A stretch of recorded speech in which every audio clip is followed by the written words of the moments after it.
So thank you, Shane, for the introduction. My name is Yi-Ting, and I am a consultant at Anchor Environmental Consultants in Chicago. And I've titled this talk Sea of Skills, Diving into Environmental Consulting. I do intend all the puns in there. Cool. A brief overview of my academic journey and how I ended up at Anchor, and what I have done at Anchor and what my colleagues have done at Anchor. Cool. A little bit about me. So in high school, I did mathematics, physical sciences, biological sciences, and accounting. It doesn't sound exciting. It was not easy, to say the least. But back then, we didn't have marine science as a subject, which I'm very jealous that you guys do. And back then, we used to call this the Big Four. I don't know if that's still a thing. Probably not. So I think my age is showing there. And then after high school, I studied at UCT. I started with my Bachelor of Science in Applied Biology and Marine Biology. Most people ask me, what is applied biology? And it's really just learning all about the biotech environment and then applying that knowledge into real-world solutions. For example, identifying pollution, assessing ecosystem health, and then I'm sure you will all know what marine biology is, but just for the sake of explaining, it's understanding the biological world of the oceans. So your salty systems, except estuaries. So then after I finished my Bachelor of Science, I did my Bachelor of Science in Honours. So that's your 4-year degree. Often in South Africa, we have our Bachelor of Science, then we have our Honours to get your 4-year degree. And I finished that, and I studied the fish parasite assembly of jackapiva, or black belly rosefish. We just call it jackapiva or jackapiva if you prefer the Afrikaans term.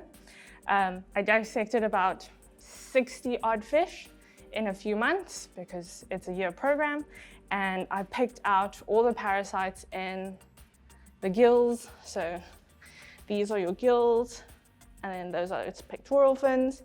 That's a liver, heart. It got a bit gross, I'm not going to lie, especially after like 3 days of the fish sitting on ice. But that was my honours. And then not so long ago, I completed my master's, again, in biological sciences, but it was a marine-based project, which I focused on taxonomy and by using genetics. I studied the population. So these are called the red-chested sea cucumbers, and they actually come in white, yellow, and red. But they were classified as the same species then on the entire coast of the western coast of South Africa and the southern coast of South Africa. But they were all classed the same despite the different environments. So I did genetics on that to try and figure out if they were actually the same. So I did a bit of, this is from your PCR that Shane spoke about. You put this in and then you just check the quality of your sequences. I believe they're going to be using them in iron today? No?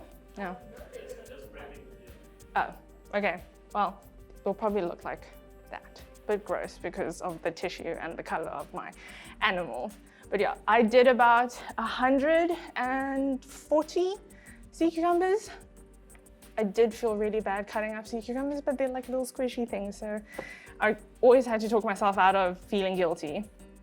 And then after I finished my master's, I was a teaching assistant for CMAP and UCT.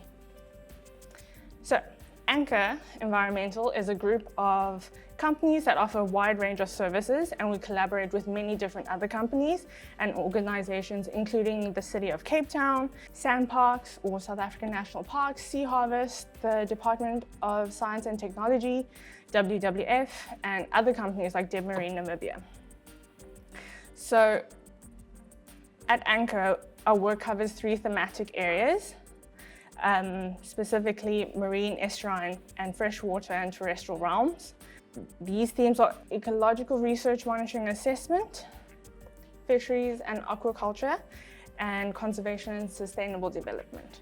Without getting into too much detail, with every sector that we handle, our ecological research monitoring assessment has the greatest scope. And if you want to have a look at what we get up to, feel free to visit our website down there. Very briefly, our ecological research monitoring assessment work branches into 7 different categories.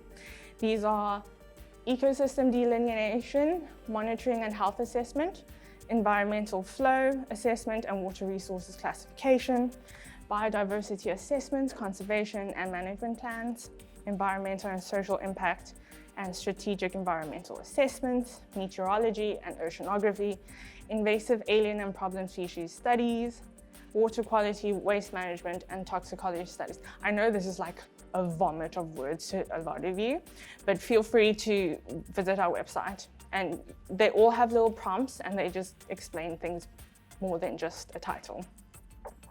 Often these branches are not set and they often overlap each other when we do projects because, let's be honest, our environment encompasses more than one aspect, right? So I'll show you a couple of projects we have done and highlight what aspects overlap and how we can make science happen in an industry. So environmental monitoring. At Anchor, we do a lot of it, and these often encompass some of these categories: ecosystem delineation monitoring and health assessment, biodiversity assessments, conservation and management plans, meteorology and oceanography, and invasive alien and problem species studies. That's a maybe. Not all projects have that. It's only when our clients specify they have interest in something like that. So some of these projects from our clients are like Debmarine Namibia, Creation, and the Saldanha Bay Water Quality Forum Trust. Debmarine and Creation are often hire us to do offshore work. So that's, you have your coastline and then you have your continental shelf way further out. We work around there sometimes. Well, I say we, but it's more my colleagues because I get seasick. And to break it down, I'll give you a brief overview on what we do offshore, and then for the Saldanha Bay, we work in Saldanha Bay and Longabon Lagoon, so that's inshore. Offshore sampling, we get onto these big vessels with all these equipment. So this is a vessel we once used where we do grab sampling. This pretty much is like a big claw system. Instead of like open claws as you would a machine, it's closed, and we send it down to the bottom of the ocean, grab sediment samples because there's macrofauna inside. So basically like insects and worms inside. We grab that, we bring it back up, we put it into a sieving system, and then we wash out all that sediment as much as we can, so then we have these insects inside and worms inside that we later identify. So that's just the washing system. We keep going, rinsing until there's as little sand and matter as possible, and just keep the biological side of things in there. This is our CTD rosette. So I'll show you a single version. This is part of our clients. It's this big rosette round thing with all these bottles where we send it down and it profiles your water column. So you look at conductivity by measuring the salinity, you measure your depth, and you measure the temperature as the instrument moves down. It's kind of tricky, as you can see, because when you're on the ocean, boat sways, everything sways, so you have to make sure not to break it because there's a couple million rand. This is your ROV. It's not the best photo, but we do lower it using an A-frame. And this is our ski monkey, which I'll show you the difference between those two now, both of which we send down to the bottom of the ocean to capture some footage of what's down there. So from those macrofauna samples that we get from the sea floor, we try to ID them. At Anchor, we have a benthic taxonomy lab, so we have so many amazing taxonomists. I always tip my hat to them. They're incredible. And every single sample we get, they ID them to as best as possible, and amazingly, they often get it to genus species level. And then from that, we get these huge data sets spanning sometimes years, and we have to do some data analyses. This is where the math comes in that Shane was mentioning. I personally prefer using R because it makes pretty graphs, and it is a bit of coding, but it's something you should definitely try and learn. And from all of this, we wrap it up and write a pretty, well, I would say story, but it's not really a story. It's a scientific report for our clients that have a cover page like that. And we speak of, like you would, introduction, methods on how we did everything, our results, and then we try and answer the question our clients have asked us. For the state of Saldanha Bay and Longabon Lagoon, I said it's inshore and it's closer. And personally, I find it more fun because I get to be involved. For this specific project, we have so many different aspects to it, where we check the fish communities, so we go fish trekking. This often happens at the same time. So our fish team, our dive team, our rocky shore team, we all pull together and we try and sample at the same time every year. This is fish trekking, that's our little croc. Usually we take the seine net, we take it out into the sea, and then we slowly pull it back in and see how many fish we catch and what fish we catch. This is myself and my colleagues setting up our crane to do our own grab. You guys saw that huge A-frame. This is our version of it because there's no way we could put something that big on our little vessel. That's us grab sampling. We do eDNA sampling, environmental DNA sampling, by doing some wall scrapes. And then these are underneath Saldanha's mussel rafts. Very cool, very pretty. We also collect sediment samples, so we often dive down, collect jars of sediment, and I'll get to that.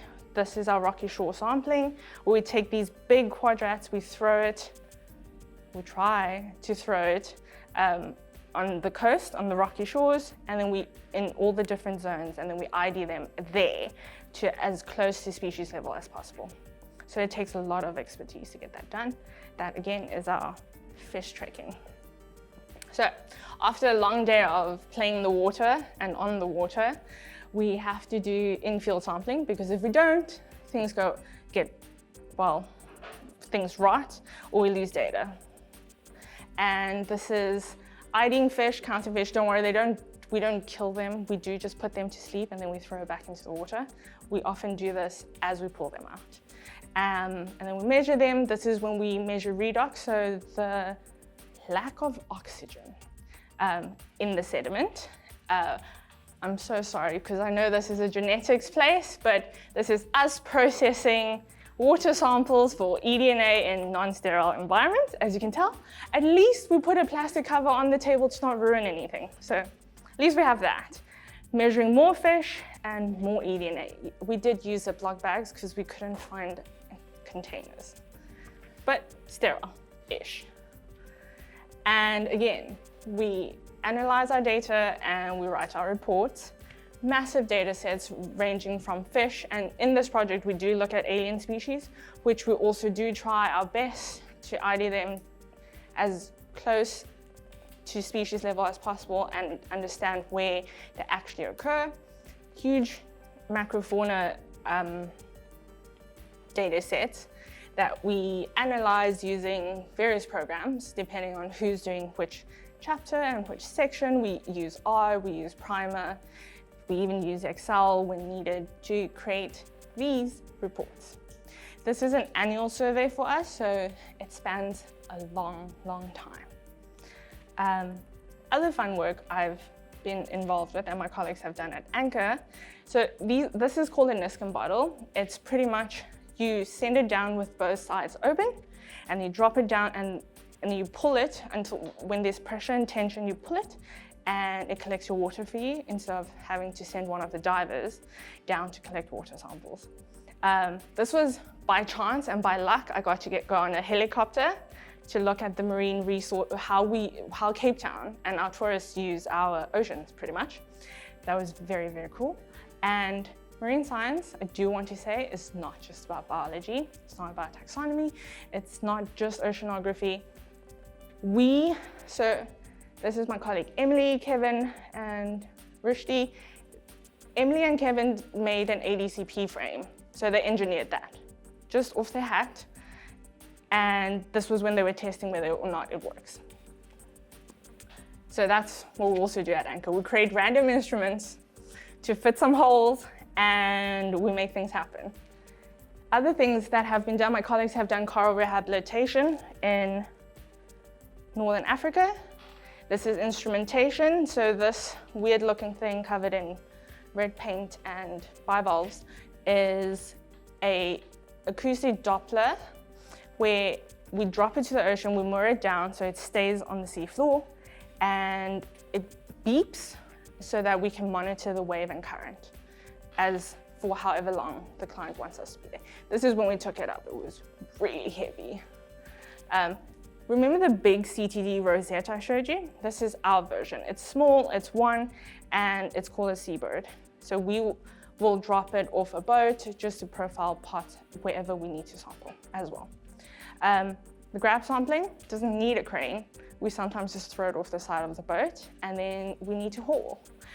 At Anchor, we also have done microplastic sampling. So she, again, made a filtration system for microplastics where each division of these have specific filters and that mesh sizes to capture all the microplastics as we funnel seawater into it. Pretty cool. She did that in 3 months, so very impressive. This just shows that marine science doesn't necessarily just mean biology, genetics, or anything like that, but you can pretty much do what you want to understand the ocean. Because that engineering is also marine science. But if the field is not your thing, because honestly, that's understandable. Does anyone have aversion to blood? Like a tiny little bit of blood. Okay. Because let's be honest, it gets a bit rough out there and it gets very cold and cloudy. This doesn't make me want to jump into the ocean, to be honest. And sometimes you get hurt. Emily had a ray sting her and then another ray sting her 5 minutes after that. Because you actually can't measure those because their tails are so flexible that she got stung and then she got stung again trying to measure the other one. So definitely don't recommend that. So it's okay if you don't want to be in the field because there are other options. Shane has said maths, and I do agree. It doesn't always have to be. So we have geographical information systems where you have these huge databases where you take numbers and you build structures and then you build an environment and you put them all together to understand something. For example, we have what my colleague who does do GIS, this is Saldanha Bay and Longabon Lagoon. He took our mathematical outputs and he basically graphed it over the space. So they're putting math over land so we can understand what's happening there. And then there's modeling. You have ecological modeling, again, math, stats, love it. Where this example is checking the abundance over time of specific species in an ecosystem, how they interact with each other and how they move. And then you have statistical modeling, which when Shane asked how many of you like math and stats, there was silence. Which, to be fair, I'm in a similar boat, but I do enjoy the feeling of succeeding when you get to model things in stats. I do this very often in my work.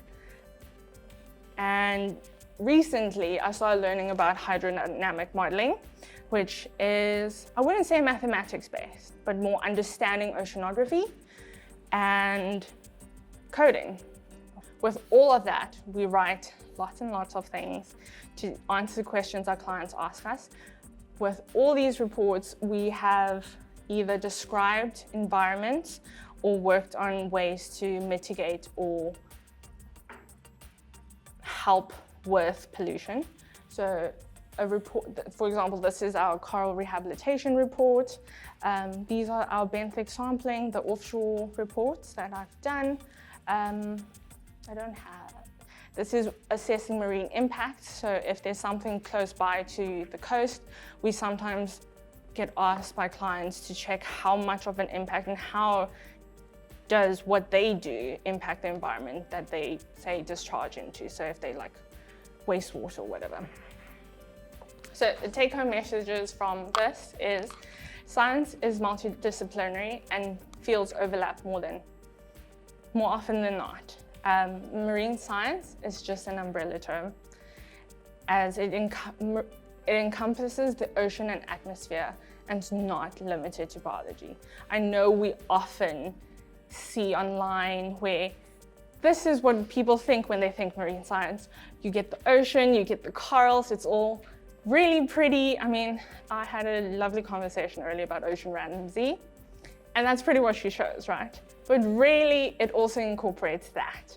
A lot of computer time, a lot of hard work. You get genetics, you get to go on vessels, you get to work in a lab if you don't want to be outside, and you get to choose. So some examples are oceanography and the atmosphere. You get your genetics and you get your engineering. And environmental consulting pushes you to become a jack of all trades in a very exciting way. Most of the time, we don't necessarily have the expertise, but we learn to become experts. And in contrast to academics, where you often have one focus, in consulting, you end up with many projects in one go. And the best part is we're always learning about so many things in one go.